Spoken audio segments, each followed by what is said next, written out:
This episode of Pondoff's Anonymous is brought to you by McKelvey Insurance Group. If you've ever felt confused or overwhelmed by insurance, McKelvey Insurance Group keeps it simple. They are an independent agency, which means they compare options from multiple providers to find the coverage that actually fits you and your needs, not just one company's policy. There's no pressure, no jargon, just honest guidance and real help. Call Evan McKelvey at McKelvey Insurance Group at 618-623-0080. You can reach out to us at Pondoff's Anonymous and we'll connect you.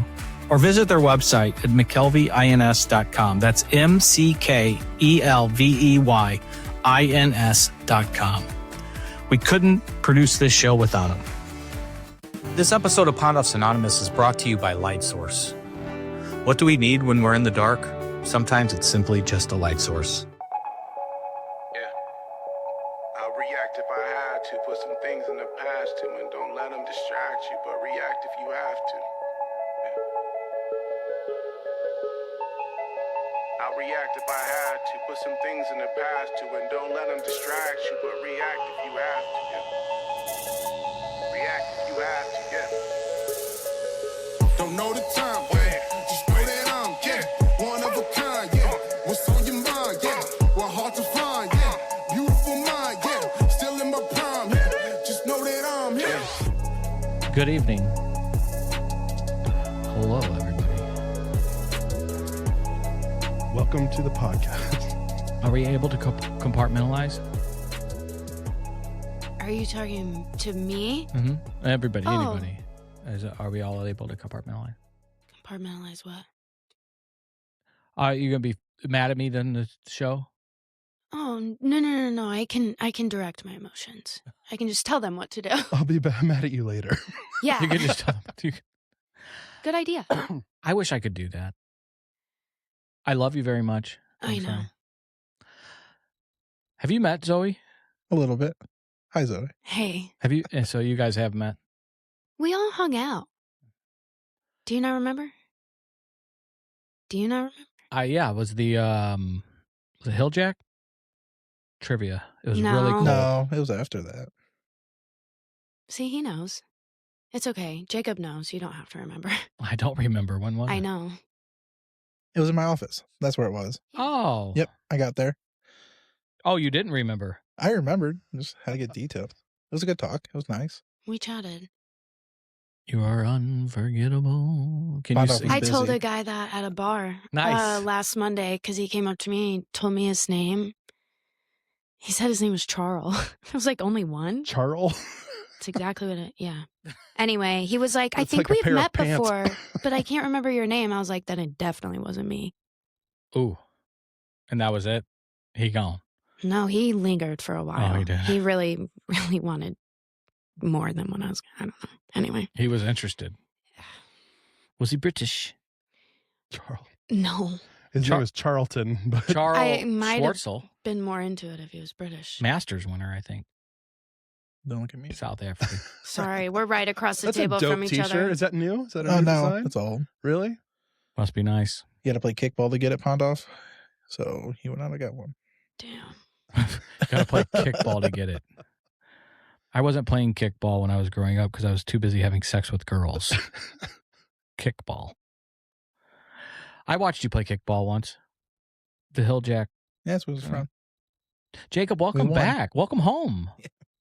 It's good to have you. Tonight on Pondoff's Anonymous, we're welcoming back for not a one-time only, but a sporadic drive-by. Probably one time only, but that's up Up to to you. you. Up to you. As communicated earlier to the team, our guest canceled. She had some come up last minute. So I sent Jacob a note and said, we have an opening.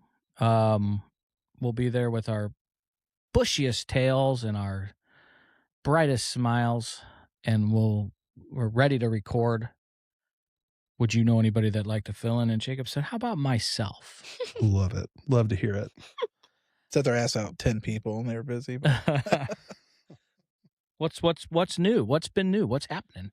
happened not much. Busy man these days because something did happen since the last time you've been Yeah, I on got the married, show. so that's a big one. That's pretty huge. That's like right when I quit. So You quit? Direct Well, the correlation. quit doing this with them. I know. Busy. He prioritizes his family. Unlike I'll leave that there. I heard the pastor did really good at your wedding. I have a pastor at my wedding. Must have been unforgettable. Fucking old drunk. I'm screaming. I thought the message was I forgot what it was.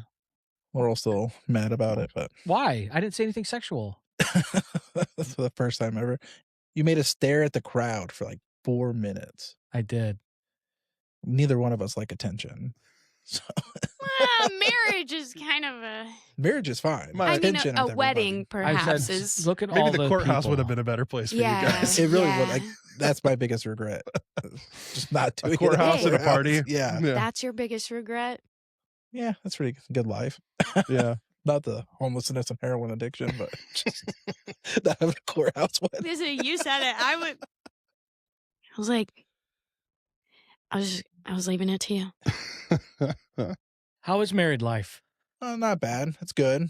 We've been together for a long time, living together and stuff. So Mhm. Nothing really. Got to remember to put a ring on. I'm glad she made an honest woman out of you. Yeah, somebody had to. But it's been good. We've had the ebbs and flows of like honeymoon phase and non-honeymoon phase, but It's yes, ma'am.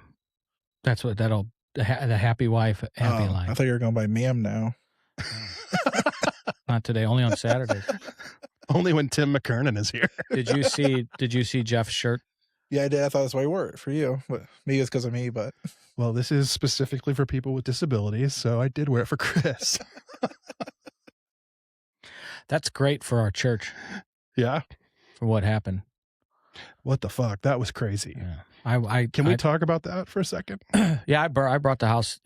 I talked about it Wednesday night. Did ya? Pretty fucking. I said, bring that shit to Wednesday night. Pick on somebody your own size. We had Yeah, that would have been bad. 2 protesters that came to the Gatherings McCausland site on Easter Sunday. We were having a sensory service for kids with special needs and disabilities, and it was a sensory friendly place. And 2 people with megaphones were yelling at the kids, saying they're going to hell because there are words and the parents are groomers, and it was real nasty shit. So Yeah. And like, not even where they were having the Easter service. Like, yeah, they swung and missed. Yeah, they thought they were going to show up and get because the Gathering has their Easter service at the factory, like this huge place, like all the sites go there, but they thought they were going to all be at McCausland. And the So- only people at McCausland were the special needs kids. It was so fucked up. Yeah, so when they learned trying to that, follow that logic. yeah. Well, There look- isn't really any. Yeah. Because I think their angle was what? Like the They started to going off the gays gays because Gathering is like so inclusive that So it and made then- the Christians mad. one of the Imagine. one of the staff members, in fact, Ellie probably herself, went out and said, "Yeah, this is not the Easter service that you're looking for. It's actually at this address at the factory if you want to take your bullhorn there." Yeah.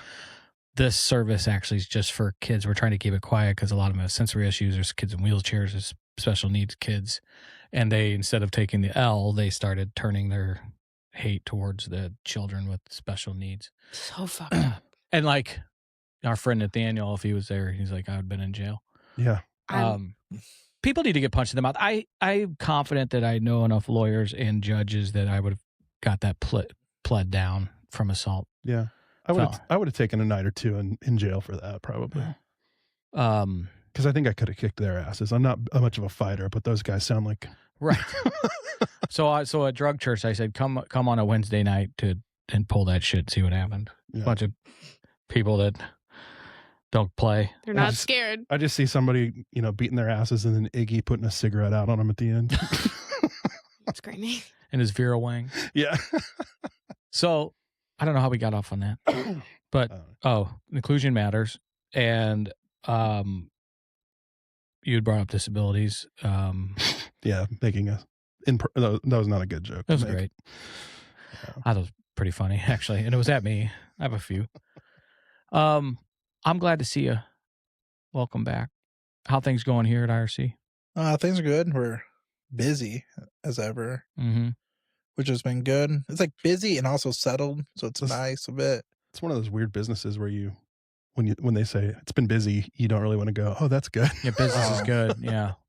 Well, I mean, the truth is there's not enough beds. And Yeah. No, yeah. That's a if endless battle. You look at it as people are getting help. Yeah. Like people are finally getting help. It's good. Mm-hmm. But I get what you're saying. There's a, you know, It's both. Yeah, you don't want to like, a lot of trauma. In the You want to building. work yourself out of business. right. Sad reality. Right. Not my lifetime, I hope. Well, cool if it was, but Yeah. It's what they told us in social work school too. It was like, awesome. MSW, recent grad, got her master's. congrats. Thank you. Are Couldn't have done it without World Ashley needs- Pondoff. World needs more social workers. you saying that? This is a bit of sarcasm. But Fine. It's fine. I did knew that for Kevin Button, so whatever listens, you'll get the joke. Oh, I was like, all right, great. Awesome. Today's awesome. I love it. Fuck. If it makes it different, I studied economic development, social work. I don't even know what that means, but And So, I'll leave yes. it there. Ashley's LCSW. yeah. Does that mean she's I'm like aware. a Mormon or something? He said, yeah, I'm aware. We love Jacob. But Jacob, you've shared your story. I think today there's a couple things I want to talk to you about. Pick your brain and your expertise. could be good or bad. Well, Settling in. one thing that's been on in the news lately, and I don't know how versed you are in it, is this. Is it a new drug? Ibogaine. Yes. Yeah. Talk about that a little bit. Oh, I'm not an expert. Yeah. Ibogaine. It's not bad. It definitely has a lot of really good results in like PTSD, trauma, depression. It shows good results. I don't know a whole lot. I do know there's like, I did a lot more studying on like ketamine treatment Yeah. than I have with like ibogaine because Is that's more prevalent in America Yeah. at the time. Not the biggest fan Is it- personally. Ibogaine, is that like a mushroom? Yeah, or a root. One of the Yeah, two. it's There's one two. of those- There's two different. It's ibogaine. There's something else they use. Is the other mushroom. Psilocybin is a Abby. mushroom. That's like it. Well- There's no shrooms. getting around it. That's psilocybin is. That's like shrooms. Yeah. Well, there's a documentary on Netflix. It's a docuseries, 4 episodes, 4 different mushrooms. And they go through like where you can find them and then how it's used Is that with, like, the therapeutically. veterans and stuff? 'Cause there is a documentary about this stuff about veterans that go down like Mexico to do it. Yeah. Well, I don't think it was just veterans, but it was adjacent to whatever that is. Just... I haven't seen it. I've heard of Anyway, it. I've heard of what you're talking about. You've heard of what I'm talking about. It seems like it's going well. Is it? So it's something that wasn't as much in the U.S. and now is? Well, it's not. Well, they're now pushing for it to be treatment in the U.S. Okay. I think it just now start like the talk more than anything there. Yeah. They've been doing ketamine treatments in the U.S. for a while now. But you said it. But for PTSD, chronic depression, And but SUD. there's no research for ketamine saying it has anything to do with like substance use. A lot of people say it does. It's not proven. With ibogaine and stuff, they've had good results with like opiate addiction. But it's the same concept of anything that's. I'm not a big fan of addiction, putting drugs in your body for it. So it's in the same concept of the same thing as like MAT or anything in my mind, where like it does good work. It Mhm. has good results. If you pair it with therapy, certain avenues to like recovery meetings, stuff Right. like that to get better while you're on it. Sure. It's definitely not a miracle fix. Like you go do it and then you're good. You have to partner with like the therapy and stuff. So really like I always look at that stuff. This sounds like I don't know. I've had pushback on the way I word it, but there's a good reason for it. Like it's a crutch when it comes to recovery. If you use the word crutch like in a medical sense of like it takes weight off your brain, so your brain I see can what you're learn saying. and take it in early Like on. curb symptoms Yeah. and stuff. So- So But it's not bad, but it's not a long-term solution to recovery. Is that But what it you can mean be when beneficial. you say you're not like really all about people putting drugs into their body to fight addiction? Do you mean that long term? Is that what you mean? Yeah, 'Cause- long term. I get short term, long term, and like Because you guys here are medically assisted. yeah, we use MAT Right. here. To definitely detox. detox. for detox. We have done it for like maintenance. Yeah. But we're not the biggest fans of. Like, it's up to the client for maintenance, but there's better avenues and healthier avenues than maintenance. I will say, and you can correct me if I'm wrong, that if a client says, I really want to stay on Suboxone, we strongly encourage to taper off of Suboxone. Is that an accurate We strongly statement? encourage, and we do very, we're conservative, like we're low dosage. The problem is when just big pharma gets their hands on anything, it goes to skew in my mind. So like Suboxone doses now, like we see people on like 24, 28 milligrams a day. Versus 2 or 4 milligrams, plenty. Oh, okay. Plenty. wow. Yeah. There's no zero need for that high of a, definitely a maintenance dose, like long term. There's no need for it. And it has a ceiling, right? About 26 or 28. Don't quote me on the number, but it's around that. So there's they give them the max dose. They hit the ceiling. I don't know why. Yeah, I mean, well, big pharma winning, right? More money. Yeah, That's the reason why. So it's not like I'm against maintenance, but like the best maintenance doses I've ever seen is around like 2 milligrams a day. Like the most successful of a client. That's microphones pick up those doggies barking. And the birds chirping and Where's any that? car honk. Car horns. Any stream in the bathroom. Oh, God. So I do look at we're going back to the I forgot the name of the medication, treatment now. Ibogaine. Ibogaine, yeah. I think that's what I do think that's better because it's not like, so like my biggest like hiccup with like say Suboxone, that's probably the biggest one, is that when you're on it and you miss a dose, you have withdrawal symptoms. Ibogaine. If you give an addict a withdrawal symptom, their first thought is go get drugs. It's easier to go to a drug dealer and get drugs than it is to find a doctor to give you Suboxone. When it comes to the sense of like your script ran out early or whatever happened, there's a snowstorm, doctor's office is closed, pharmacy's closed, million issues that can cause you to miss a dose. You get withdrawals, you go back to using. When somebody is on like a 2 milligram dose, those withdrawals aren't that bad. Right. They're a lot manageable. You're not. And you've been dealing with like working through that stuff for longer. And that's the goal. A little more like tolerance, resilience type of beat. But yeah, when you are just on the full dose and then nothing, I can't even imagine what that feels like. Withdrawal symptoms. It's very bad. And the problem is, I've been to like, at least with Suboxone, one of the reasons I started hating the most or knew that it was like corrupted of sorts. This had to be a long time ago now, so hopefully it's better. It's been a long time since I've been to like a medical conference for MAT. But it was for like drug court, probation and parole and stuff like that. And they're like Missouri was working on getting it in like the jails and drug court clients to use it. And I watched like whoever the doctor was up on the stage talking about like, there's no withdrawal symptoms. There's no street value. It's not addicting. I'm like, that's what they said about Oxycontin. Right. Now they're just using the same label now on Suboxone. Like, this isn't right. Because I withdrawed off Suboxone. I've sold it and bought it on the street. Wow. And it got me high. So all that stuff they just said is false. Yeah. So that's where like I'm like, there's something fishy with this medicine. But with Ibogaine, I think that would be a better avenue, because it's like, I don't know the exact dose because I don't know enough about it, but I think it's like you do it like once a year, once every 6 months in the beginning. I saw some like, it's when I watched the docu-series, it was I like your nails. Sorry. I just noticed they're blue. You're welcome. Fuck me. Is that no compliment, City? Is this a no compliment podcast? I That's just a noticed. great compliment. Sorry, I had a little Tourette's. I noticed you had really blue nails. Thanks. Go ahead. Inclusion matters. It's okay. I don't remember. You were watching, you saw, oh, fuck. Sorry, fuck your nails. I'm so sorry. Oh my God, just move on. Just talk about something else. Ibogaine, you're watching the Netflix I don't series. remember what I was saying. You forgot. talk about something else. I'm sure you have something to say. God damn. It's pretty rude, Pondoff. I know. Get your back that way. Fuck. But it seems like it's more of like not a maintenance medication. I have seen people like preach it as a cure.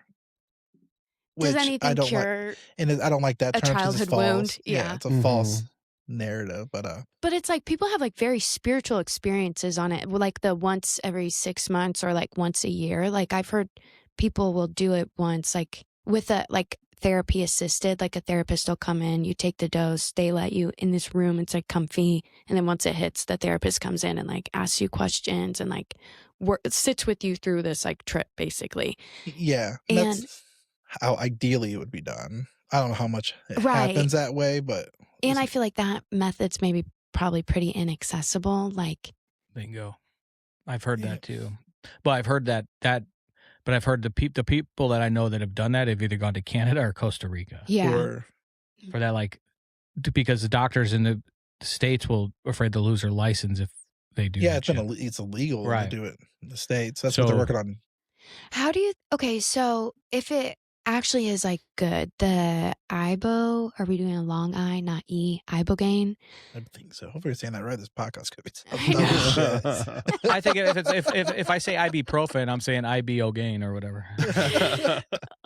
Okay, so if it does, it has like good results. Like, what's the other side of it being a positive? You know what I mean? Like, do we know? Well, like I guess You already said you're not an expert. Sorry to grill you, the but reason, like, the reason they say it's good because it makes you more receptive to the therapy, okay, and it kind of like, from my understanding, it kind of like numbs those receptors so they're not so like intense. overactive about Mhm. like the brain, like the defense mechanisms Right. of it like allows the things that are good to come in, but then the bad things also come Right. out. Which So that's is, why it's like really important to pair for like long-term therapy Yeah. during that window of not getting it. So like if you Right. just do it, have the session with the therapist, which I don't know what their session. I've heard, at least in the ketamine world, because it gets prevalent here, there's not really a therapy session. really. Yeah. Like, Oh, they say there is, like you say, oh, it's under clinician's supervision. But there's just somebody in the building. You do it, you sit That there in a seems chair for a fucked up. while. Once you're sobered up, you leave. What is But what it are the has side good effects of results ketamine? still to like the brain. Like it helps the brain like not be flight or flighty all the time. Is- But Is ketamine special K? yeah, I'd be like this. I always treatment. associate that with like a date rape shit. same. Could be it's a I keep hearing tranquilizer. K bag. It's like a K What? bag, Don't go to nap. K hole. K hole's a K-hole, common. maybe. K hole. Been a couple K holes myself, but I still don't really. Did you go and fuck yourself? Sorry. it's, it's, Bad joke. it's when you're on ketamine. If you sit down, like you're stuck. You don't move. Oh, Did you Oh. remember anything? On ketamine, yeah. Because I thought, some of these, like some of the shit that they're, what did I say? Somebody said it the other day. It might have been Bill Maher's. Like, you don't trust this guy around a mixed drink. scary. But to your point, I've always heard that somebody that's been assaulted by that has like no memory of the. I don't think it's ketamine. That's probably other shit. Oh, yeah, that's what. GHB. Maybe. Have I'm you not heard a of date liquid rape heroin? expert. That's this guy over here. I'm asking I'm the questions. I'm screaming. apparently not an expert either. God, this is a bad joke podcast. Now I've been called disabled, and now I've been called a date rape expert. They're you all, know? they're And all then accurate she's too. throwing fucking daggers at me for an hour. Oh, And now You she's calling should me have a interrupted baby. her. I didn't mean to. I Fucking just Italian. did it again. Liquid heroin. You heard of that? No, man. I heard that stuff people get put in their drinks. Liquid heroin. Yeah, I don't know if it's a slang term or. They This think is I really know informative. there's like liquid Xanax I've seen. It's all just like basically just shit get off like the dark web. Jeez. They're making a bunch of just How do you? crazy drugs, kind of chemical breakdown of it. And I feel like maybe we'll get flagged for this, so maybe you want to cut it, Jeff. But I don't understand the dark web. I don't understand how you get on it. I don't understand how you get connected with people on the dark web. You The have to have web is pretty dark. Yeah. I think there's Already? like There's a separate internet browser completely that you get, and then the name, like instead of like .com, it's like .onion and stuff is how you get to these websites. I watched a video on it once. Oh, and also I was using the dark web on more of a general stupid term, but like you just Oh. find these shady websites that you Yeah. can buy some shit on. You buy them Not- on yeah, a not website for a necess- while till the website gets shut down, then on to Yeah. the next Mhm. type of thing. But like I've seen we've had multiple clients that like use just drugs that got shipped to their house from online. Yeah. It's like liquid Xanax, stuff like that, wow. opiates. Yeah, I've heard that shit's going on with. And like you talk about, you don't know Apps your and drug stuff. dealer put in some shit. Right. You don't Yeah. trust That's what these I'm some like. random I'm like, either. what the? But like personally, like I got out of the drug world. Like I feel like such an old man. Old head. When I talk to people about like new age drugs that are out there. How many Okay, years Unc. clean are you? Remind us. A little over 9. I was thinking so. Huge. October's 10. No, November 10th. That was close. November. No, November 8th. Eric's October. November 8th. Eric always likes to remind you that he's before you. He has like a week and a half. It's a big week and a half, bro. For him, but he's out of blackout and detox, and you're just checking in. just checking. But yeah, because like back in my day, it was just like heroin, meth, pills. Now it's Ominous like, term, pills. Yeah, anything, you know. People just eating a pill, you eat it. And it was not So fentanyl. Right, that's what I've heard. Is like you'll like, I don't know. Back in the day, feels like ominous also, but like before like fentanyl and this crazy shit was happening, it was like people would just take whatever they were given. Like yeah, is it up or down? That's usually the only That's question he asks. anything but baseline, anything but even keel. Fentanyl wasn't around when you were using? Fentanyl like started hitting the streets like right when I got clean. So like I still remember like I've done fentanyl, and they would still call it heroin back there. Like now they just call it fentanyl, but it was just now starting to come around. You can like tell the difference, but it just started hitting. I was like, you mixed bag, you get that or heroin. So then luckily I got clean. Then that fentanyl's fucked up. Yeah, The and detox for it sucks. Like what's that's that process? It's similar to like heroin, but like it like attaches to you more, so you can't take like Suboxone for like almost 72 hours after you fucking last use. Heroin, like you could do it 12, 24 hours after your last use. Explain to this point, because Zoe probably doesn't know what this means, and Jeff, you may have heard it a couple times on back when you were on the show more often, but what precipitated withdrawal is. So precip is like if you take Suboxone early, basically just put somebody into like the worst part of their whole withdrawal symptoms, and they feel it all. It sucks. So like you were saying, he was saying about fentanyl, how many hours? Yeah, it's about 72 hours is the safe. There's like you can check their COW scores, it's called. Don't ask me what it stands for, but basically just measures withdrawal symptoms of opiates. But so if you get like before that time, like they're sick as fuck. That's the shitty side of it. You give it early, then it just makes it 10 times worse.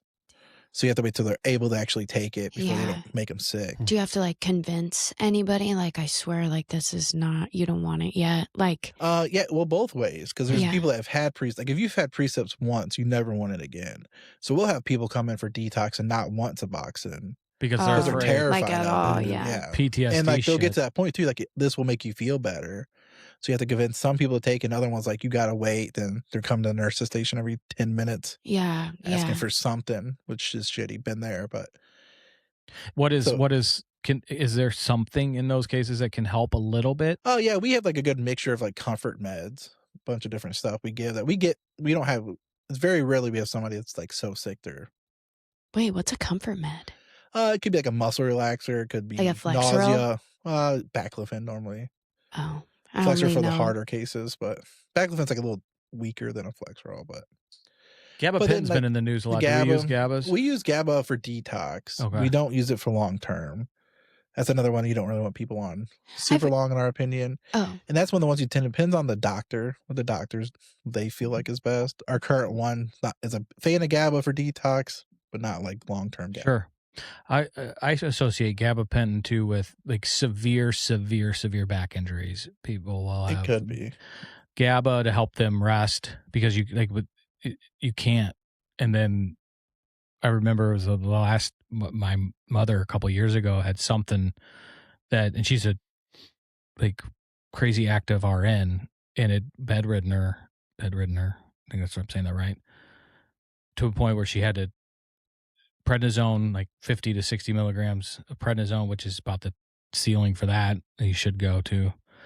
And then gabapentin was the only thing that could maybe like help her even get to the fucking bathroom. That's so interesting. But I am not a pill expert. Or advocate. You sound like you know more than I do. Well, that's why I wanted to ask, because this has been in the news. What did we say we're calling it? Ibogaine? Ibogaine. I could use some Rogaine, huh? You need it. That's a hair. Maybe some. That's a hair loss medicine. I was teeing that one. That was a softball. I'm just bald. I should say I'm not anti-medications.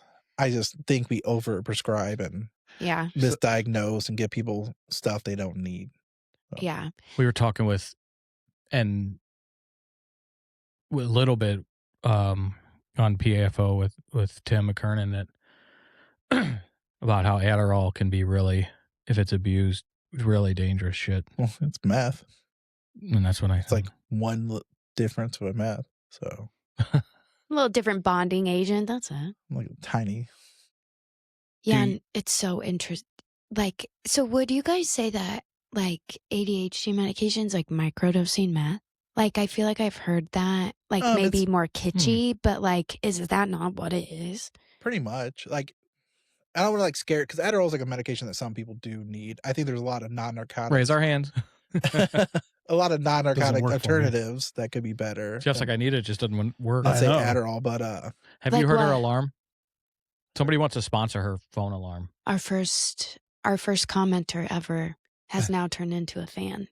He wants to, so in about 42 minutes, Zoe's phone alarm will go off, reminding her to take her medicine at 6, and it goes off during the show when we record. So this guy wants to sponsor it. Reverse perspective, he hired me to record a show during the time that I normally take my pill. Reverse. So is that why Adderall was brought up? But No, late for I- Adderall. No, he just likes to talk about all my pills, my little mental illnesses, and my little things. No, You're not alone, Zoe. I Never I like am, legit, with you're all not the alone. voices in here. I like to talk about all of our shit, but I am. Do we get people checked in for Adderall abuse? Yeah. Oh yeah. Adderall's heavily like that's a heavily My used my medication. follow up question to that then, because I know it's heavily abused, but do people come and does insurance cover an Adderall addiction? Yeah. Oh, 100%. Okay, great. There's no detox for it, but there is like treatment. Mm. Like same thing with Sorry, methamphetamine. Zoe. Like same thing with like meth. Like you don't get detox. That's for kind of meth. what I was wondering. Like you got to sleep for a bit. Like it's shitty mentally. Because you Horrible can't. mental come down. But That meth is like one of the only ones that's like you. It's like there's nothing to like. You have the comfort meds. Yeah. But other than that, it's like you just have to write it out. still comfort meds. There's not like a Suboxone. Yeah. But there's all in alcohol. It's like a Librium taper. Okay. But meth, I mean, it's just all comfort meds. What's a benzo taper? Librium 2 or Librium? Okay. Yeah. So Xanax? So No, Xanax. Is No. benzo, I was explaining, but yeah, okay. that's what I meant. We don't Xanax give is our a clients benzo. Xanax. For people that don't know what benzos are, it's Xanax. So when you have, we talk sometimes about coming down off of these meds or detoxing and how absolutely terrible and it can be. Like, how would you tell someone they should still do that? Right. Like, how do you talk someone That's a into good question. doing it? Yeah, keep going. It gets Detoxing. better. Like, if you know that Oh, this like- is going to be like hell on earth, how do you talk someone But into the doing meds it? do wonders. Like, Yeah. I want to really like every time I've done because I've detoxed.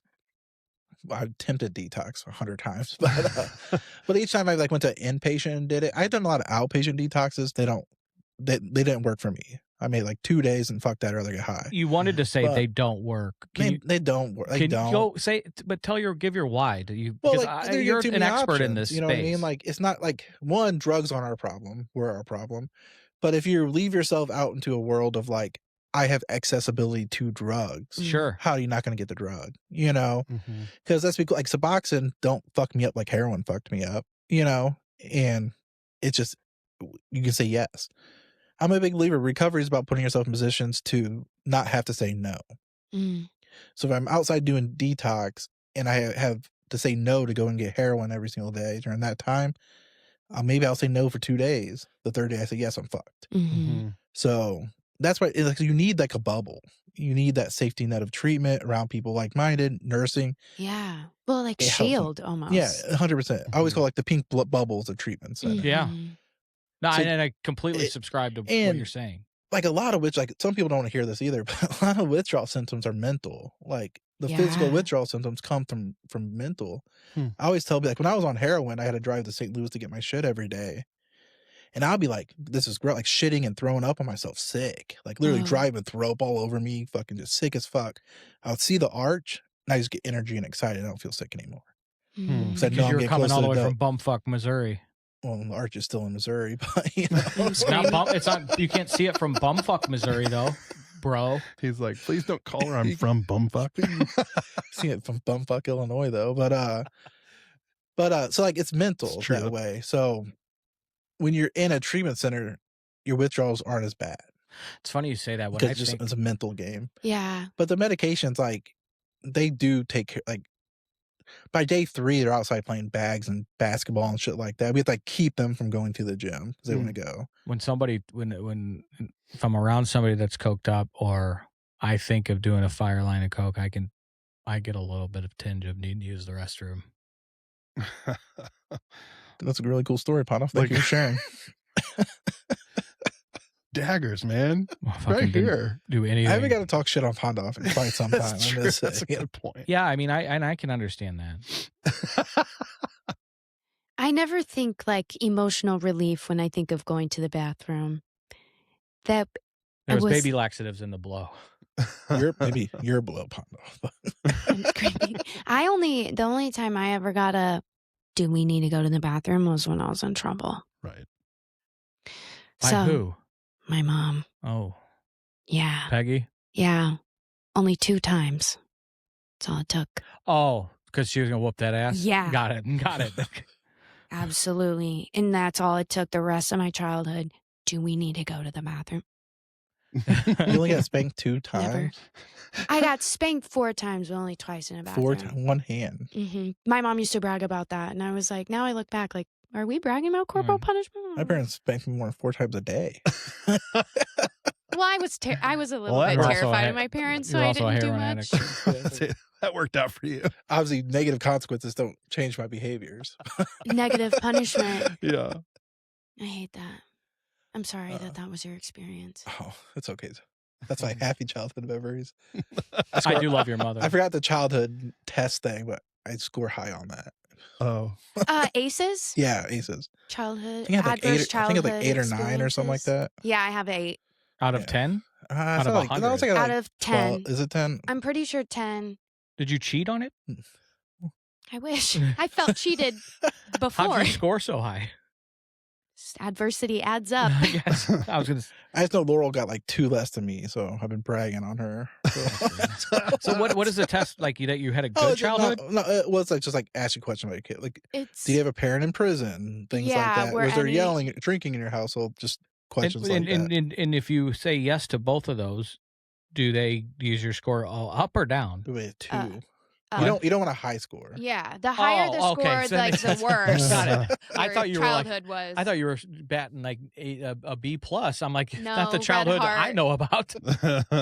Well, you B must have plus and figured you like cheated. resiliency. Yeah, right. I do gotta say, my Exactly. mom will listen. My mother's a saint. She gave me a Parentified great child. childhood. Parentification, you batting 1,000. 10 aces of trauma.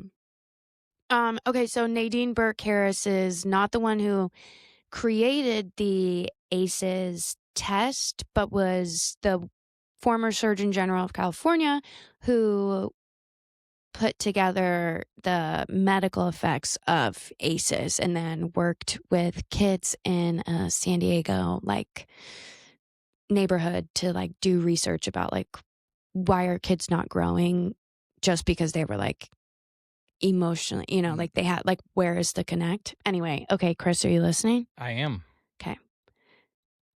It says physical abuse, sexual abuse, verbal abuse in the abuse category. And then in the neglect category, it's emotional neglect and physical neglect. And then the third category is growing up in a household where, and then it says there are adults with drugs and alcohol problems, adults with mental health problems, there's domestic violence, adults who have spent time in prison, and then parents have separated. So almost most people at least have 1 or 2. Oh, for sure. I think it's at like 5 and up is like you're at risk and like should be going to see a therapist. I was listening, but give me that list again. Oh, I want to do me. You never done an ACEs test? I never I'm heard ready. of it. Really? What are you preparing? It's on your phone, just like everything else you've been doing this episode. So you can go ahead and Google it if you want. Oh, she's being for real. Okay, I was wanting to do already. Quite what I went to school for. Guess we've Anyway. gone down the road. Super interesting. Nadine Burke Harris has a great book. It's called The Deepest Well, and it goes through the whole process of like there was this research before, but like what are we doing with it kind of. Chaz drilled that into me because he was the only person ever that knew what book I was talking about. And he was like, "You're wrong. She did not create it." I was like, "Thank you. Okay." Fuck. She just made it mean something to communities, essentially. Gave doctors a reason to give a fuck about. Am I boring you? I don't think you would want to take this test out loud right do. now. Definitely not you. Go for it. No. It's just a yes or no. And It needs to be an individual experience. Yeah. I think I'm going to run through and tell you what they are, but I don't. Emotional abuse, yes, no. Physical abuse, sexual abuse, emotional neglect, physical neglect, parental separation or divorce, household physical violence. I don't know if you want to just come out with that right now. I like how everybody's telling me what I want to do. I don't think. We're Let me say giving this. you the I wouldn't option want to to, choose so you could do instead whatever. of airing your shit out for everybody to see. You met Pondoff, right? I mean, pretty open book. I don't know if I want to Well, know some of this about you. Does it say These are things does you it say do. finger fucked by your pediatrician? Does it say That's says- sexual it abuse says- if you yeah. want to. I drove you Look past that in the the fucking eye? house on his street? So then say the sentence. Right. Oh, of the guy? Of Johnny's dad? Yeah. Yeah. Yup. Do you want to take this? No. Okay. Yeah. So, where did we? Where so you scored an 8, huh? 8 or 9. So you brag on your wife that you got you had a worse. You've met my wife, so you would understand. That is it's a funny flex. It's a flex of our household. Who's more fucked than the other? So let's segue to we've talked about it before. I think it's a hot topic now, even maybe more so because this is kind of adjacent to what I'm going to ask, but we talked about it recently, just you and I, harm reduction. We talked about it at dinner. And what are your thoughts I on? want to get me canceled out here, but No, I'm pro harm reduction. I think harm reduction needs to end at like a treatment center's door. got it. So I agree, like that's helped people survive. There's a lot of forms of harm reduction I do not like. I think harm reduction should be more resource and education based than like not like less infection control, which not saying that's bad, right? Like the Sure. needle exchanges, stuff like that, safe using spots. Which all has its place, but like I believe at treatment, Mm-hmm. harm reduction ends. And I get offended personally, I guess, when it's post treatment. Because to me, it's like telling an addict, this addict won't succeed. He needs harm reduction now. I believe every addict can succeed. And every addict can find a new way to life. And I feel like if you just label somebody in a box of you need this harm reduction instead of recovery and treatment, you're saying they can't succeed. Mm-hmm. And I just don't go by that narrative. But I mean, and I think like what you were saying earlier about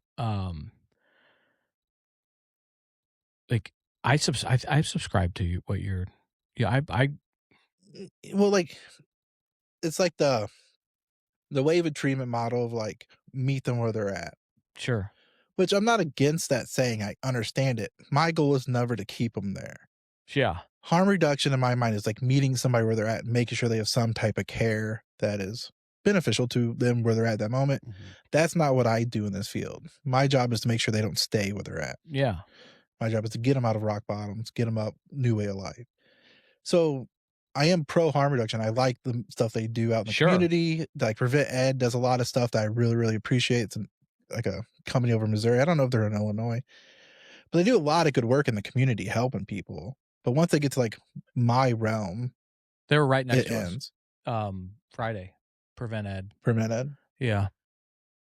That nice Alicia that thought you were my daughter. Me and Ashley's daughter. Imagine that. I mean, You guys look so similar. You must be his daughter. No, I think it was more like, God, do you hear how your teenage daughter talks to you? This is perfect. Tracks.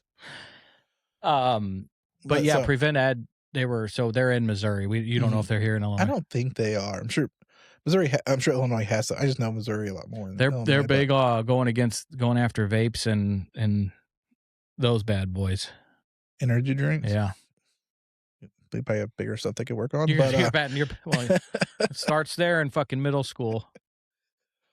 But yeah, so harm reduction, I pre-treatment harm reduction. Post, like once they get the treatment, I think It's not the last stop on the railroad. Like let's keep going. Yeah, Let's get harm yeah. reduction. Definitely saves lives. Let's And get you to.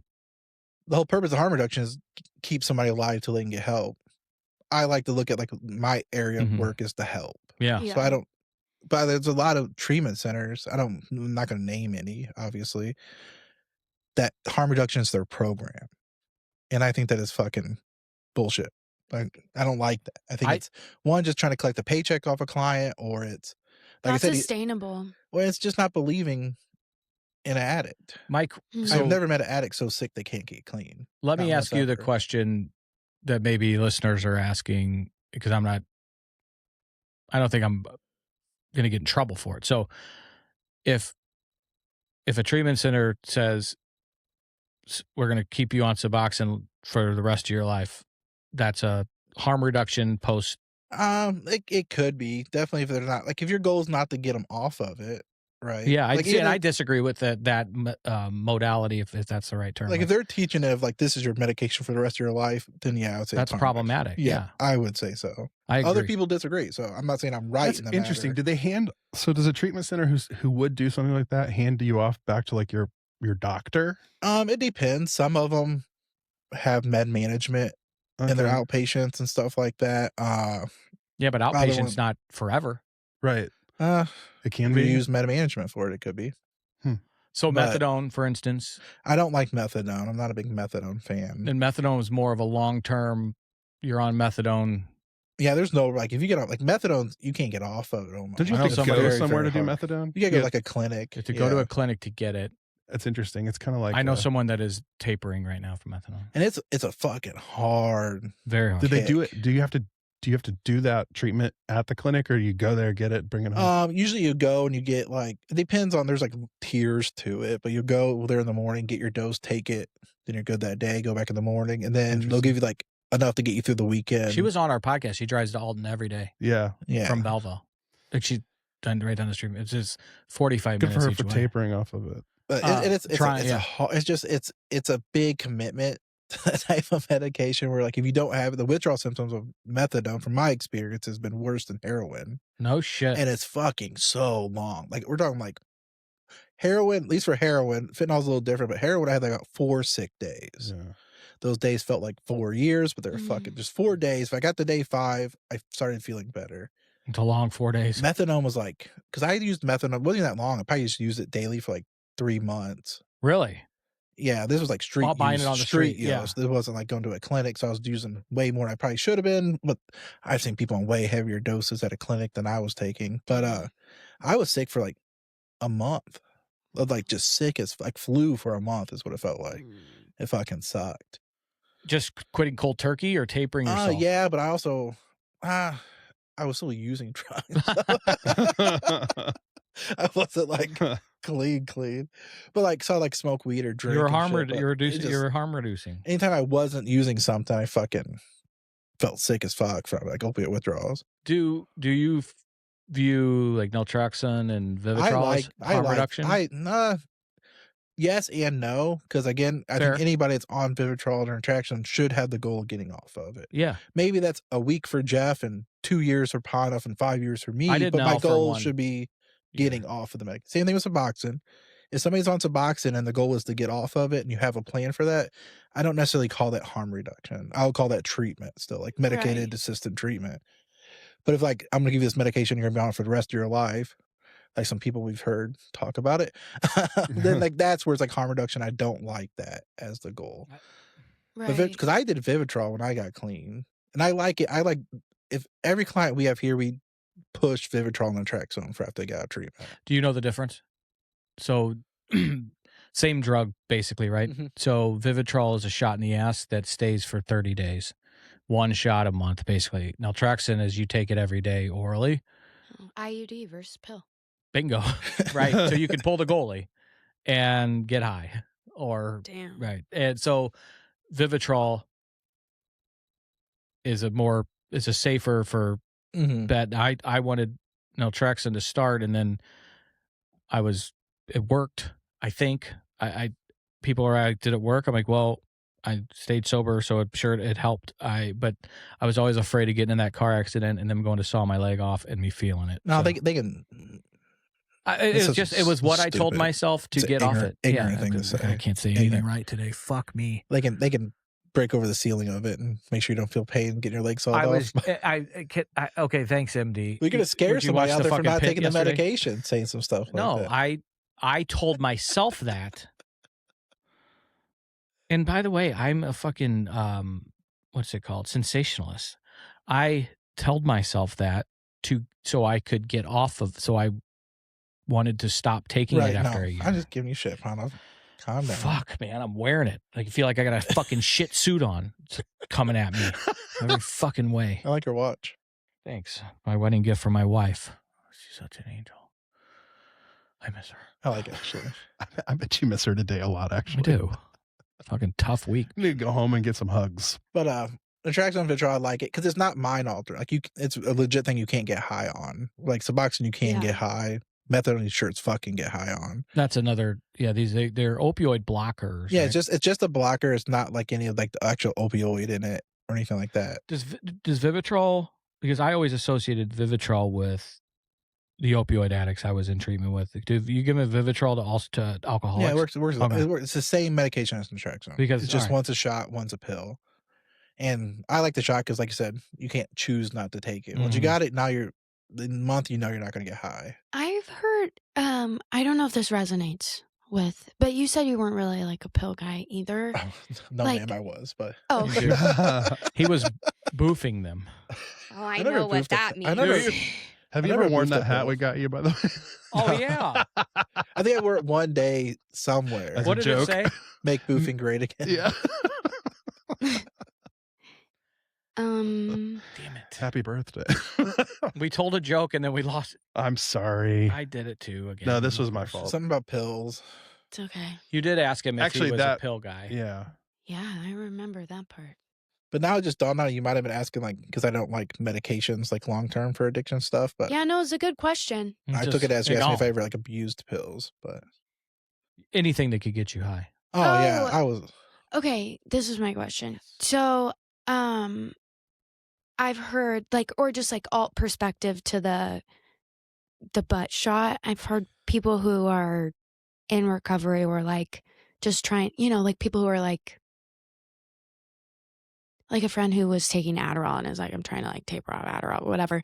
They have like little vitamins and stuff now because they like that, like, okay, I take my pill, like I do my thing Like every the day. routine type of thing. Yeah. So like someone with a like SUD or someone who's used to that, like I do this so that I feel better, but like Mhm. those things. Does the pill help kind of in that way? Like more of the like, I guess it could Mhm. like a hand to mouth type of sensation. yeah, type of or just thing. like being on a schedule, like kind of just knowing, or are you like, why doesn't everyone just get the, Why does everybody just get the shot? Because again, like I'm one of those like I had to look definitely early recovery. Like I can't put put myself in a position to say no. yeah, So if I have to say yes to taking a pill every day, You're saying which is no to great. something If I else. say no to not taking it. Mhm. So one day I wake up and say nope, not gonna take it today. Right, yeah, Then I'm in trouble. So totally. I have to like eliminate choice, I Yeah. guess, from me. Definitely for me. I know some people that go both ways. Some people thought the pill was better because it's a reminder. Oh yeah, Others, Yeah, I get that too. To your point of that, this is part of my structure and routine. Is I'm taking this pill and I'm not going to get drunk today. or hear me out. You just don't take a pill for a long time and you lose that part of your structure. You have Sure, to think right. about taking pills all the time. I've tried that before. The water. Doesn't go- It doesn't work well with mental health when you see that No, kind of you stuff. date weird boys. BP uniforms become They don't wear uniforms there. okay. See what I mean? She did get hit on at a Quick Trip. Was I it QT? did. Yeah, it was QT. As I was recounting the story, I realized the last time some guy pulled up next to me, stopped, and then rolled his window down. I rolled my window down, then I got robbed. $35. This time I you're just never got- getting back. Complimented. And it was awesome. And he told me I was beautiful. And I said, oh my God. And then he said, can I get your number? And then he said, well, I'm late for work. And I said, you should go to work. And then he said, but I want your number. I rolled my window up. I said, I'm proud of you for working through that. Like, it's kind of like a reenactment trauma therapy. Yeah, reclaiming the There you energy go. when guys stop me at gas stations. I would just keep your window up. I mean, totally. If only I could control myself. And Now that I know a compliment could be on the she other does end, put there's the no club. hope. She does put the club on her steering wheel. Oh, every time I get out of the car, easy peasy. Always taking that bad boy. You and Martha both. God bless. Safe women. Oh my God, it's the only asset that I have. Please don't take my fucking car. Unless you're taking it to get an oil change. Oh, Would love someone to help me with that. you late on that? Fuck. Not to be a sexist, but what one woman is not letting their oil change. Fair. I think If only Will I told felt me- safe, like going to a fucking car place and it's like when I know I'm gonna get fucking overcharged and hit on by every fucker in there, That's- and then sit in a tiny cold waiting room or sit in my car while they're working on my car. So Tim mentioned Mung and Ass, St. Louis Ecker. They're the best. We're gonna get your car in there. They're gonna service it. They have the best Be waiting my room on the guest. planet. It's like a fucking country club waiting room. Awesome. Anyway, Do- you're right. Probably to your- girls are late on their fucking. I just had a conversation with my wife 2 days ago. She said the same thing you just said after I gave her shit. If it makes you feel better. Because the men are pigs and So put they're them in gonna that fucking position. overcharge me and try to make me buy these filters that make me feel like if I don't get it, my car is gonna blow up. It's I said, that. you just say they do the same thing to guys Well, with the but filter at least. they Zoe sees listen to you, you Laura. guys because you're like, no, I don't need that, and then they're like, okay, whatever, and I'm like, Oh, no, I don't need that. They're And pushy. so pushy. I say, I only got $100 fucking dollars, dude. Can't upsell me. Yeah. That's how you get them off your I'll back. start To my using- name for a month. Yeah, all I have is $35 in cash. The And a guy that coupon, so. my boss pays me on Venmo, and I don't know how to reactivate And I my got a new account. phone number, and I don't even know how to access that It's money. sitting in so I some just- fucking account, It's my savings account now. I can't even fucking help it. just not drawing interest. Yeah, and the only thing it's connected to is my Starbucks card. When you were talking about like basically a fake pill or a vitamin, like don't they make water pills? I'm sure. Aren't like, let me ask a female question. Aren't like the 30 pack of birth control pills, aren't a section of them blanks? Depends on the kind of birth control that you're on. So if you're on like estrogen dominant because you need more estrogen, yes, because then if you put more estrogen on top of the time of the month where your Oh. body's Glad I asked. producing, oh my God, I didn't know. a chemical in a body. That's it. It's Right. not you can just I'm good. relax. I'm all right. Not intense. Question you asked. Sure. You- I did. What do you think was going on with that question? I like literally, Men don't have to take those. No, we don't. or parent. My fucking 10-year-old said period to me I the fucking other day. Ah, Talking about nightmares. You can't even hear enough.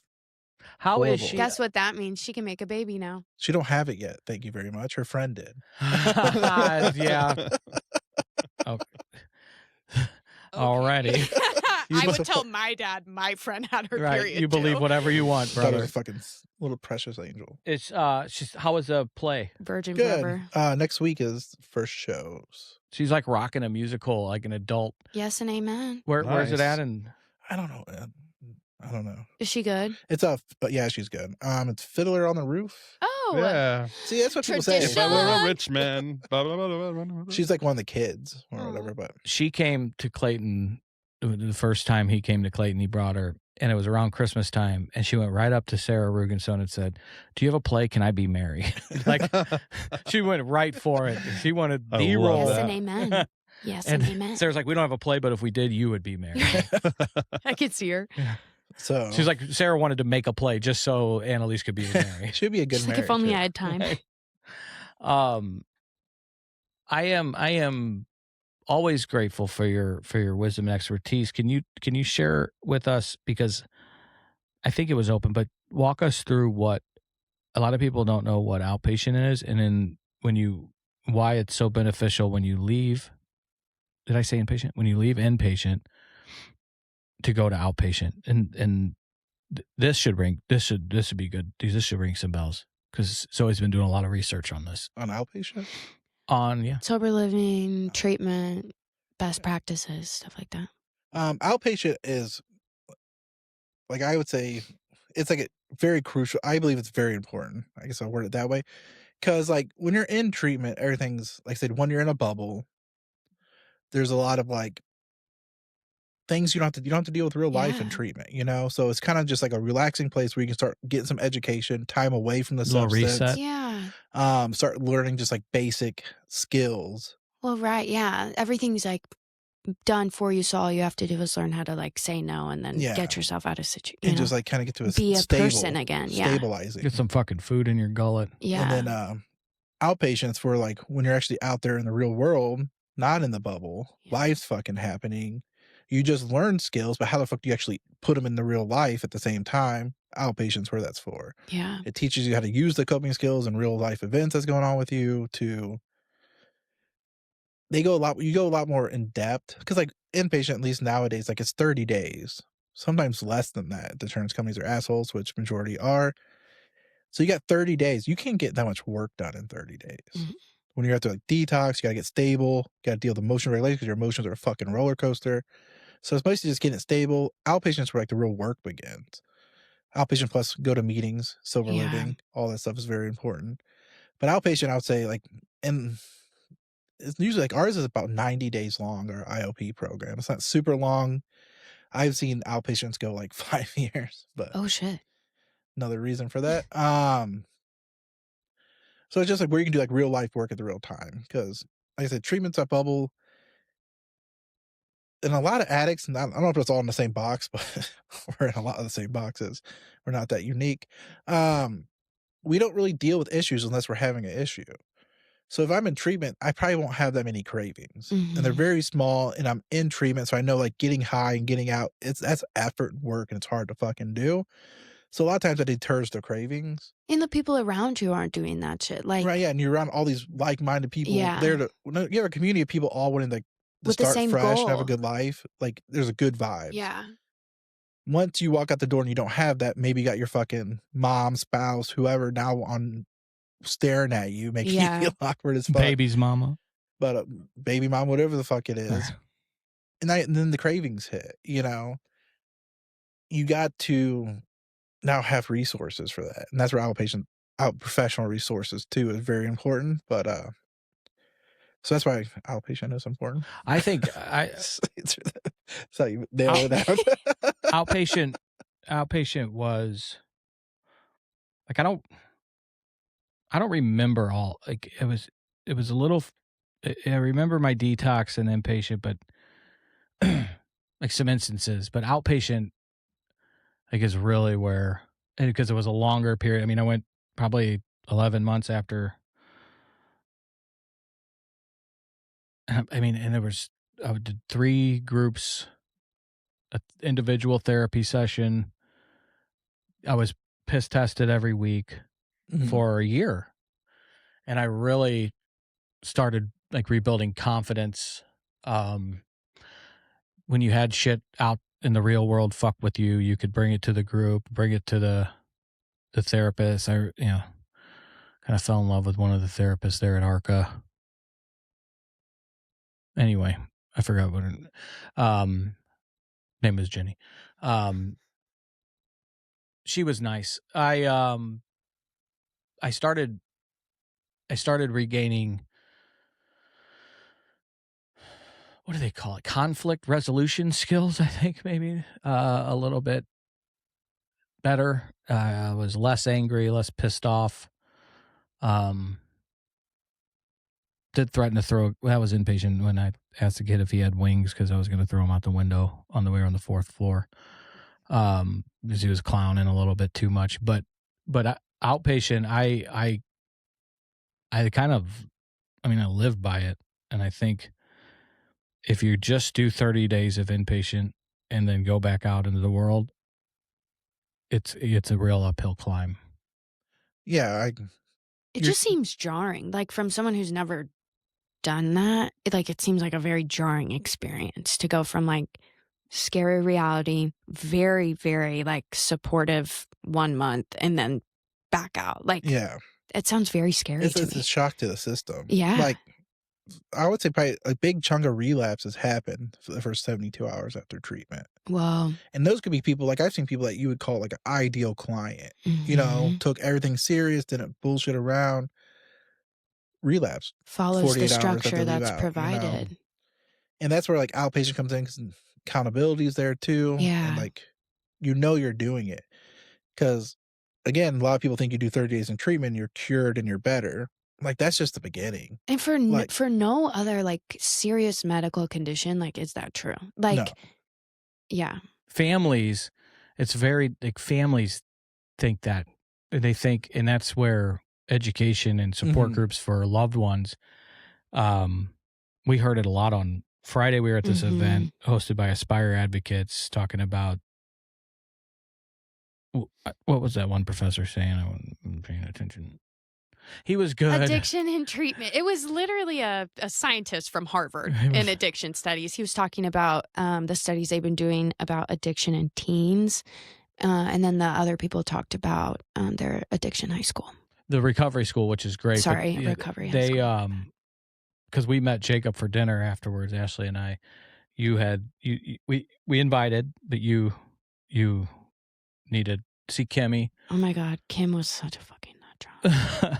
But it was there was a lot of parents there with the kids at the Crossroads was there and some other youth support groups, and they were saying, you know, a lot of parents think their kids go to inpatient and they think they go into like a mechanic, to use the car analogy, get their engine fixed and come out and they're all good and back to new. And it's not even, if they think that there's trouble, like they need, which is why we believe so much in the family program here, but education to the loved ones who feel that that's going to, you send your problem family member or loved one away for 30 days and then they get polished off and cleaned up and then they leave and they're all cured and like we had a surgery and they removed the tumor and it's gone, and that's just not how it works. No, yeah.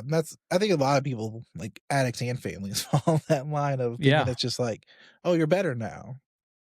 No, like we preach it and they're like, once you leave here is when the work begins. Yeah, Like, that's this is stabilization. The hard part is not, I mean, and it's hard to, I feel like, process that the hardest part is not getting to rehab or getting to treatment. Like, it's like exactly what you just said. I feel like I was talking to somebody who's not constantly exposed to this world the other day and had to say that exactly because, like, I guess I already said it, but the baby bird getting kicked out of the nest, like, it just seems so non-intuitive, like counterintuitive. Like, it just, where did this start? Like, where did the model, do you guys know? Of treatment? Yeah, of like the 1 month and then I guess like outpatient, that's why it's there, but like 1 month treatment really got more dictated because treatment used to be longer, a lot longer. Remember they kept saying 12 weeks. Remember that on Friday? They kept saying 12 weeks, and I was like, 12 weeks, my fucking ass. But so there's like, it's insurance companies kind of dictated the day count. They're only willing to pay for about 30 days. They push for 21 all the time now too. That's what outpatient's cheaper, and they try to push for. They try to get you out of detox as quickly as possible. So they're wanting, when you need 7 to 10 days detox, they want you to do 3. Yeah. So you relapse and need it again? Or that's what? like I don't get their logic because that's the logic I see. You know? Which is going to cost them more money. So and like one of the shitty realities of just addiction in general is that relapses are a lot. You know, the relapse rate is way more than probably for most diseases, but obviously it is for most diseases, but some insurance companies just quit wanting to pay. Yeah. But longer treatment makes you not better treatment, you know, and better care. It's reactive, not proactive. Yeah, statistically, it's like 90 days is the best length of time. And the only place you can get 90 days is if you're writing a 6-figure check and going to or you're going real bougie. There's like some like very long-term programs that are like cheap, but they come with something negative, right? You know? Yeah, so it's like everything's both. There's like Teen Challenge, Teen Adult Challenge now, but it's like a 12-month program. Like you can do that for free. There's no detox. You better bring your work boots. But yeah, you're working the whole time, and it's insanely religious. It's like you're right, and it's not alt right. Wait. You can't say What? that. Oh. You can't say that. They're not all right. There's a super, you're writing scripture basically all day, taking notes. Oh, like And church then- camp. Yeah, for like 12 Whoa. months for adult 12-month church camp so men. that I don't know if they take women. I don't know. They'll then pray there's, like, the gay out of you. And then there's like the cool, Whoa. yeah. So that's a all lot. right. So if you don't Yeah. want to be gay anymore, go there. I dropped the kid off there because he tried everything else, and he's like, I'll do whatever. And he had to go to Walmart, and they gave him a list, and it was like these work boots, flannels, and I pulled up, and these guys and gals, separated, of course, had to No purple. had to be chopping trees, Damn. and they were chopping wood. They wouldn't let you smoke cigs either. No, yeah, no cigs. No none. ciggies. I will Jesus say wouldn't smoke a cigarette. my like ride or die friend from like active addiction, even like pre-active addiction. I was always like using drugs. Sorry to say that. But like my one friend through all drug addiction, we stuck together. We never fucked each other over. Like we never robbed each other or nothing. He got clean there. He's fucking fantastic. Yeah. I watched him go to like 20 treatment centers, See, methadone clinics. Whatever it takes. And he went to Teen Yeah. Challenge, and he has 7 years, 8 years, married, family, doing very good. Don't smoke cigarettes no more. Wow. Wow. So they do good stuff too, but like that's not gonna work for everybody. There Yeah. is one, but treatment needs to be longer, and people gotta like take it more serious too. The addict as well. I told clients that every Yeah.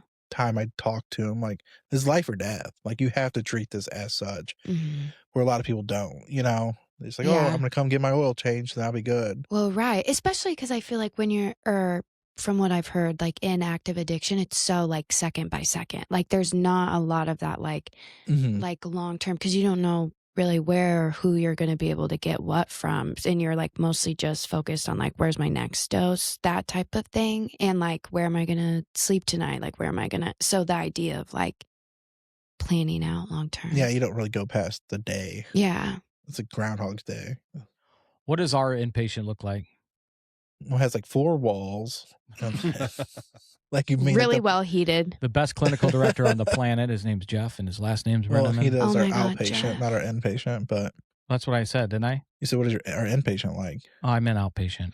Our I'm outpatient sorry. is I've been so insulted this fucking episode. I'm starting to have some defense mechanisms. so fucking sensitive. I miss you, Pondo. I miss you. So outpatient is But outpatient, it's Monday through Thursday, Monday through Friday. It's Monday through Thursday. We have morning and group like classes, I guess we'll call it. But and usually we only do IOP, so there's like different levels of outpatient. Explain that, because a lot So of there's people like don't know this. PHP, so that's 5 days a week for about, I think it's 6 hours a day that you go to. Usually that's where you go to after residential. And so PHP. Do you know what that stands for? Partial hospitalization. Job. Okay. So there's PHP. A lot of places do like PHP with like boarding. So you might live in a sober living house Oh. and do their PHP for a while. That's kind of what like you have to kind of do, because like you don't get long-term stays in treatment anymore. So that's like the next step down. Okay. And then after that, you'll do IOP, which is 9 hours a week. So 3 days a week for 3 hours. And then you meet with a therapist or counselor. And that's all we do at IRC is just IOP. And then there's GOP after that, which that's basically Explain that. What's it stand for? GOP is fuck, I don't even know. General outpatient. But a lot of places do it. It's like places that do like med management, or like maybe you're just going and meeting with a therapist once a month for a long time. Or maybe it's like 1 or 2 groups a week, then just like lean yourself all the way off. I fucking hate that General Hospital. It wins all the awards for my daytime soaps. That's what I thought of when Thank you you for said sharing. General Outpatient. Yeah, sorry. But I'm bold and beautiful, young, the restless guy. so like Let's we're see. still pretty, like, we plan on, I'm sure, expanding our outpatient, but we're very much want to do something, get it very, very, very Sure. good. I want to say perfect, but I'm told I shouldn't Focused say that. excellence. So that's like how we did like our inpatient as well. We started with just, we started with 16 beds. Yeah. Made sure we ran those 16 beds very fluently and good. Everybody's getting great care. Then we expanded a couple more beds, staffed up, we're run that very, very good. Then we expanded to like full. So we didn't like try to Yeah, be big right off on. the rip. Yeah. So that's kind of how we do outpatient too. Like we want to make sure we run it really good. We're working on our sober living house, which we're in the newspaper for. So it was pretty cool. Yay. Yep. That was it. So once boys. we get that opened and then run that smoothly, then we'll look at expansion stuff. But Maybe one for girls. Oh, that was when Eric. Sober living. There needs to be a lot more girls sober living houses. I agree. So probably IRC's next thing is going to be that. No, probably not our next one. That's what Eric said too. But I appreciate you stay on this. And that's me and Eric being humble because we don't know how to run a female sober living house. We would do it a disservice. But And that's, I We think, will also Clip what that he off. said. Clip that off. Jacob just said that's me and Eric being humble. No, but like But, true. Like being but able to, I'll tell you one thing: IRC will help anybody out there wanting to open up a female sober house. We'll give you any knowledge and expertise we have, any support we have available. which I think we is will almost help. like more valuable. We just can't manage it. and knowing can't like manage a what guy you house. can do and what you Yeah, can't. so Like that's huge. Anybody doing it, call me.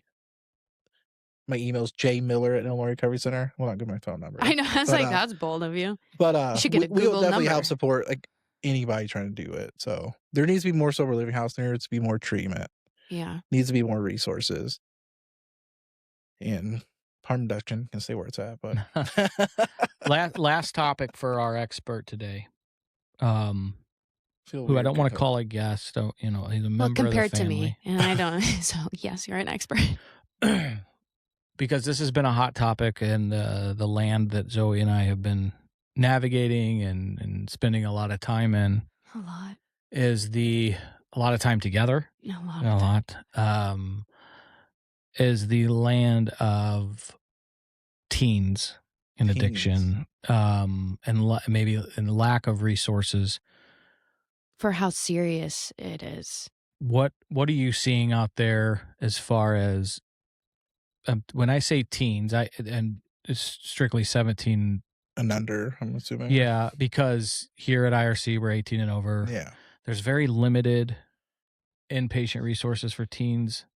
I'll be honest with you, I don't really know much about like adolescent I stuff. appreciate that because Your focused excellence is on what you're doing. No, yeah, but so that's I people never- ask me, and I'm like, I don't know. There's resources out there, I'm sure. There's resources for everything if you actually look Yeah. really hard. Like some Or are way harder to can. find or have like the people that can point you in the right Yeah, direction. the right support. So I know there's adolescent stuff out there. I couldn't name any because I've never really looked for Like it, inpatient, you mean? Yeah, like there's inpatient. There's I only know of outpatient. I know like, in Missouri I know more than like Illinois. Like Missouri, like Bridgeway or Preferred Family, they might actually got changed their name again. I think it's preferred still. They had an inpatient for adolescents. I know that they called the farm. That was really good. It was a good Up in Troy? adolescent. Yeah, I think so. Somebody just was here talking about. Julie's son Nick went there. Yeah. Yeah, and Said it was and- really good. Yes, that's like a state funded place. Nothing. I got clean at Bridgeway. That's what Oh. it was before. It was That's called Preferred preferred. Family. But and I know there's somewhere out in Kansas City, by Kansas City, that does adolescents. Lately, in the circles I've been in, preferred's been a 4-letter word. But that's just their Which experience. 4-letter I word? don't know. Those are Like the a- only words I know. Yeah, it's not good, right? Well, it's state funded. Yeah. You can get it got me clean. It was also my first job in this field, but so it has a special place. But it's state funded. Sure. You get what the government pays for, which is never a lot. But It's not nothing. they give you What are your a thoughts? bed. What are your thoughts? This is open opinion, and humbly so. So this last portion of this episode is going to floor. What are your opinions? Because maybe I'll start with mine and tell me what you think. Like, if somebody came to me and I was 16, 17, I was drinking pretty heavily. I was doing some drugs, and if I got the only way the conversation would have been had with me is had I, heaven forbid, wrecked a car, injured somebody, or any times that I was reckless that I got lucky. If it went the other way, then somebody would approach me. Well, you have to stop. You have to enter some kind of program.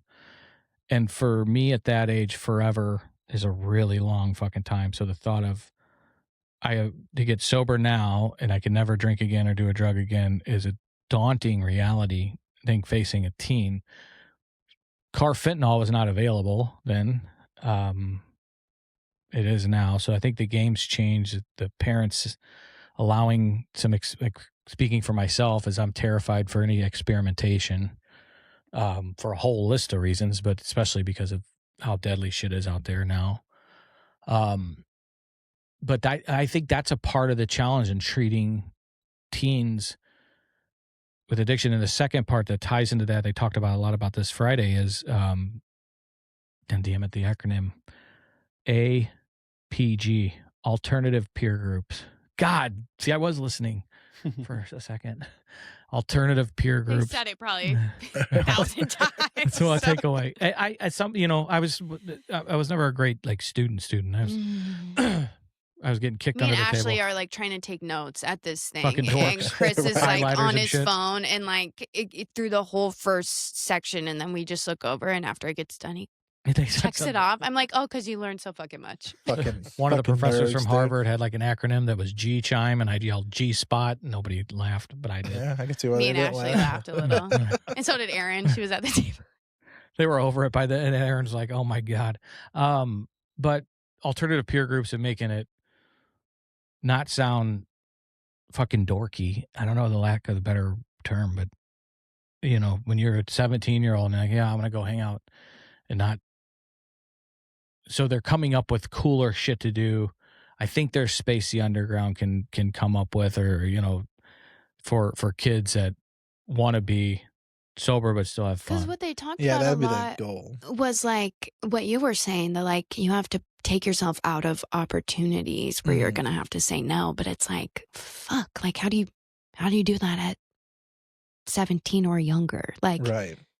I think that was like the only way I could see ever like countering adolescent abuse. I don't know the proper terms here, but never is. need a couple different Drug things abuse. there. Right. Adolescent Sensitive drug abuse. topics. Adolescent drug it's, abuse. It's make fun places Yeah. that they can do, more resources like on the weekends, shit like that. Like that's where like I'm from small town Missouri, so like Meth I capital of the heard. world. there's nothing like Bumfuck there's Egypt. nothing to do there. Meth capital of the U.S. is Portland. And then I heard it was Union, Missouri. Oh, that was a long time ago. We had Meth Busters. It's a YouTube series. Check it out.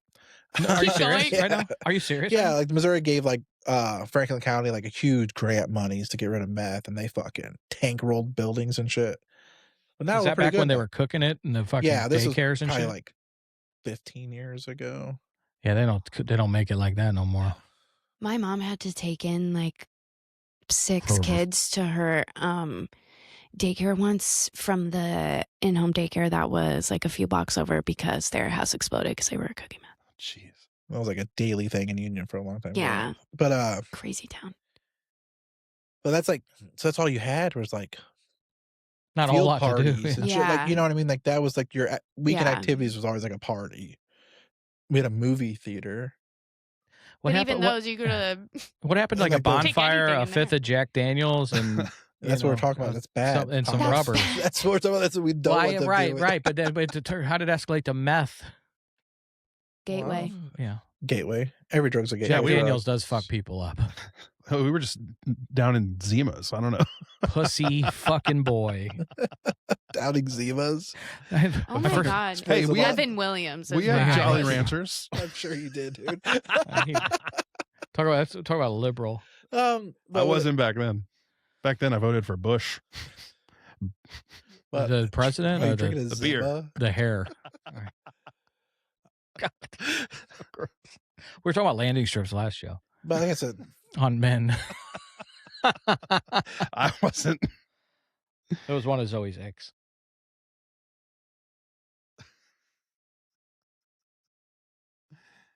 So you were I was trying to remember what your question was, but just thoughts on teen addiction, teen drug use. Are and, you seeing and it more? resources. Like, what are you most concerned about? I'm not really in that world too much. He said, "Fuck I'm, them kids." I'm assuming it's getting a lot worse just because, I feel like kids mature so fucking fast nowadays. Like it's insane. They're exposed to so much adult. But that being said, like I started using it like 13. Like I became like a daily user. Of- 13. Alcohol, weed when I was young. Mhm. Then by the time I was like 15, some pills. Were you like scared of your parents? You got like, because I always felt like I was I was high. Why would I be scared? before Don't you listen- got high. Don't listen to that, kids. No, I just like I couldn't lie for shit, or at least my mom could see right through anything I ever tried to lie about, and like I was too scared to like inconvenience her. You don't want to go to the bathroom. Yeah. Like, I was just like, no, red heart. She said no. I said, okay. Like, if you don't like it, I don't love it. Nice. I didn't really have like that kind of supervision as a child. I think I didn't really have the supervision either. It was like more of the like, I don't have time to deal with your bullshit, so you better not do any bullshit. And I was like, And you listened. See, like, I tried. forced spankings didn't work on me. So after Oh. so many, they just quit. You know, What'd you say? it's like she had 4 spankings. And it 4. was enough. 4 didn't work on me. So I got there, like, you know, they Pay for break your that in hand a Vegas. couple times. They quit spanking you. You know, Yeah. like. Yeah, I Did you have my- to do the steel toe boots after? No. My mom used to do like dead bug and No. invisible chair a lot. I don't know. Damn. I never had to hold boots. What are all these abuse tactics? What did Well, like, you know, you sit like in a visible chair by a wall. You have to sit like yeah. that. Feels very Guantanamo Yeah, Bay to me. it's like your legs just burn so right? fucking bad. What is the steel toe boots? I'm assuming it's holding steel toe boots out. Yeah, at a like a Context clues. T, you can't like bend your arms, and you just have to do it until you can't anymore, and then you have to do it. God, I also grew up in like a house with 4 brothers, so had to have some law I and just order. had one brother and a very hectic, crazy dad. a very hectic household. But He had a man cave. He sure did. He did. My old man. But I just disappeared. My old man for was days. like You know, that was like childhood. my drinking Oh, your best dad? friend. Or you? Oh, my real dad. Yeah, he disappeared too for more than 4 days. Oh. That's what I thought you were talking about. He Yeah, feels, listen- he you feels know, seen. similar. You need to go back and listen to my podcast. So, Okay, fine. but Tom would fucking grab me by the arm, like right here, if I did something disrespectful, out of line, real bad, or something.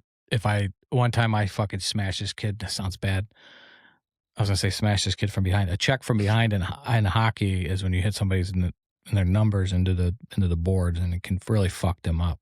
And I smashed this fucking kid. And after the game, when I got in the car, he fucking grabbed my shirt and fucking screamed at me. That was when I felt it in my stomach. But Yeah, fear of God. the first time I got caught getting high, he got pissed because it fucked his happy hour. Because my mom went and cried in her bedroom and like wouldn't leave the bed, so they had to leave their happy hour. Dropped her off at home, went picked me up at the ice rink, and then screamed at me all the way to White Castles and said, "We're at White. I know you're fucking hungry, so we're gonna pick up a crave case." Ate some burgers, and He my knew. mom acted like I was the devil. I never got like punished. I like laughed in that her for getting face. high. Do you feel like that was like? Would you have rather gotten punished, or do you feel like you were just kind of like? Do you feel like you weren't punished because they just like didn't give a fuck? I was like pretty good at hiding it as much as anyone, but like I said, I didn't use it. Like I was gone. Like I lived out in the country, so my house was like not in town. Like So you were mostly gone. So I was always anyway. at friends' houses, or Yeah. and like I couldn't get a ride home, so I just you always stay think somewhere it's- for like weeks at a time. Oh. So like the friends' my friends' parents, they didn't give a fuck what we did. Oh, so- interesting. As long as somebody called and snitched on me, I was fine. My dad is like the quietest guy in the world, but he yelled at me twice. Once when I was mouthing off to my mom, and the second time he came upstairs. I think I was 17, and he had found a beer can in the like a full, like half full beer can in the cup holder, and I was asleep, and he chucked it at me like and hit me in the head with it. He's never done anything like that. But I was grounded for a very long time. So I think I stopped getting like punished after like 12. Really? Age Yes. of accountability at 13, baby. That's what my parents said. Exactly. I Yeah. give up. My mom was like, you can ruin your fucking life if you want to. I'm like, okay. If I I hope wasn't- not. Your mom was a badass. If I wasn't home, my parents were happy with me. So that was kind of the goal. I had very loving parents. Just made them seem bad in this episode. But Chris has met my mother. She's an angel. Well, like wonderful woman. everybody's both. I just think it's so interesting how neglect and abuse have the same amount of questions on ACEs. Like Mhm. 2 here, and then 6 of like more of the general ones. So I always think about that. Like They wouldn't let me take my ACEs test. Not in a fucking podcast. Do it with your therapist. Give him a call. Her. Give her a call. Of course, it's a her. Oh man, I don't want. Chaz will be here in a minute. I like Chaz. Do you think you would do well in therapy with a male therapist? I have to have females. Yeah, That's why I that said makes it. sense. I do too. Whole purpose of it. Do you? Yeah. I had one male How's your therapist. therapy? Judging you guys. You have I'm one- just I had a teasing. male I'm therapist. not really judging Melanie. you guys, but He was gay. No, I had the males name was Troy. Troy. Yeah. Sorry. Wanna be Melanie close. is Melanie, female. yeah. Okay. Anyway, sorry if that was like a little too pressing. I just think it's Pressing. interesting. I already did. Unleash that Q&A. We've Got unleashed nothing everything left. else today. Ruff. You would be surprised what I still have to do. Huh. I did hear how strong your legs were on kicking motherfuckers. Nowhere as strong as my verbal abilities. But anything else you want to talk about? You miss us? I miss you. I don't miss getting home late. Sure. I like that more than the podcast. No offense, Pondoff. No, none taken. That was a good answer. I did really good not being on my phone. I want some credit for that. You did a great job. Yeah, I really forgot about appreciate that. it. I'm at about Usually you- 78 notifications I got to read. So Good Lord. Yeah. Usually you have to leave 10 times to go put out a fire. I probably fucking missed a couple. I'm honored to have been here. We have the best staff. They'll handle it. They are very good. That's one thing that's been a lot better than the last time we did the podcast. Like staff is very good. They can de-escalate very well. We were said at the on the last episode that we recorded was everybody says this, but it may sound cliche, but we really, people talk about when they, like, Tim hasn't seen this place in a while. He came out right as we were opening, and he was like, oh my God, like, there's people out, he's outside, IOPs, people coming in and out. So it's just a different vibe. Yeah. And, Yeah. and he's like, you guys I was like, the staff, man, they just, I come here and do a podcast and try to get people to come check in here when they call and ask for help. But it's all you guys, your team, not you. Yes, it's It's really definitely your team. It's really the team. They are. We do. I'll say we have the best staff of any treatment center I've ever seen. Because like, they're all fucking just want to do it. I don't think we have a single. That's what Chris says all the time too. Like, Mhm. Yeah. they're here because Hey, they care. We don't have a single person's here to collect a paycheck. Mhm. The You know, miles like- they put on their car alone is testimony to that. Right. Definitely with like the driver. It's like, fuck, we all drive so far. But like even the housekeeper, like she'll sit there and talk to a client for 45 minutes Yeah. just about their shit. Just hearing them out for a year.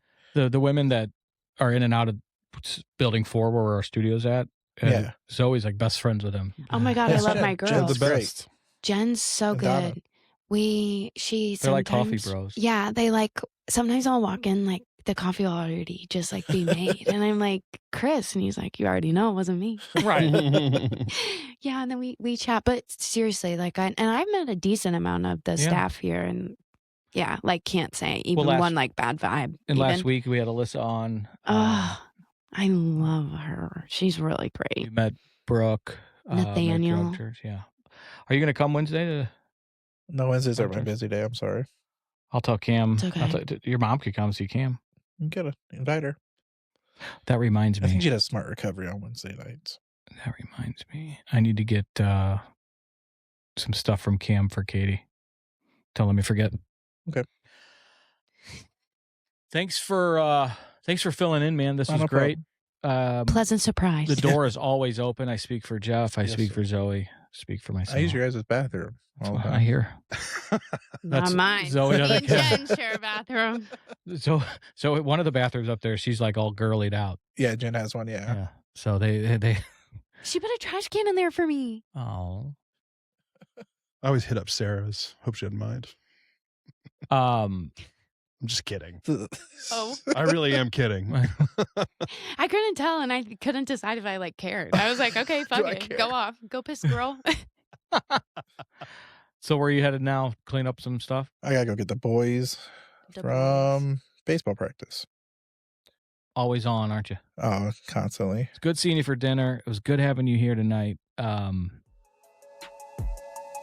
Just love you, and I appreciate your friendship and your work in this space and your wisdom. And none of that is bullshit. I mean it. Appreciate that. Love you to Pondoff. death, brother. Sorry. Thanks for coming on, and I'll marry you. Hopefully, never again. Hopefully, this one sticks. I love Laurel. She's too good for you, is what I mean. That's very What true. I mean to say about all that. And I'm happy that her score was lower than yours. Same. All right. Thanks, Jacob. Thanks, guys. Let us pray. Pondoff's Anonymous is hosted by Chris Pondoff with Zoe Mendenhall and Jeff Allen. Produced, engineered, mixed, and filmed by Jeff Allen. Recorded at Illinois Recovery Center in the Pondoff's Anonymous Studios. Music by McCall. The track is Anti-Hero.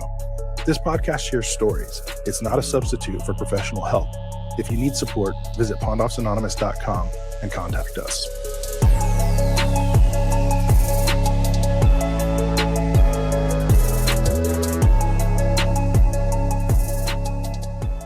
Some mornings need more than motivation.